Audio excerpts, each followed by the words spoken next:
Ayan, sa pag-amin nga daw po ni Beyonce ay mayroong nasaktan.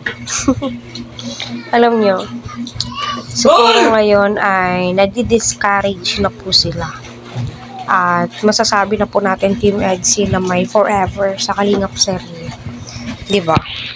So, ang masasabi ko lamang po, wala na kayong magagawa. Ano kasi, ayan na nagkakaaminan na po yung dalawa. At mahal na po nila ang isa't isa.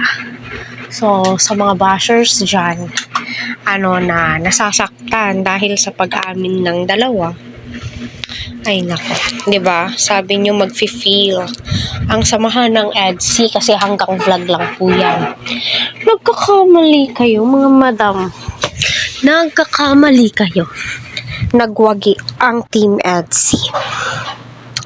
Tanga ni Edu at pinagpapawisan na siya at kinakabahan nga po siya sa sasabihin ni Beyonce sa kanya. Sino ba naman ang hindi kakabahan? Di ba?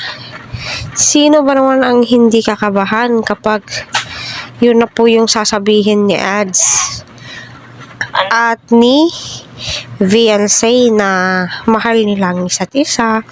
Basta nagkakaunawaan at nagkakaintindihan po sila, go po tayo dyan. Support po tayo dyan. Kasi yun naman po talaga ang tama. As long as nagmamahalan, nagkakaintindihan, 'di ba? May respeto sa isa't isa at masasabi po natin na napaka-solid napaka-solid nga po ng kanilang samahan. Di ba? Mapapasana all na lamang po tayo. Mapapasana all na lamang po tayo sa mga blessings na darating para kay Edu at kay Beyonce soon. Magkakatuluyan sila saan ba naman papunta yan? Kundi magkakatuluyan talaga yung dalawang yan.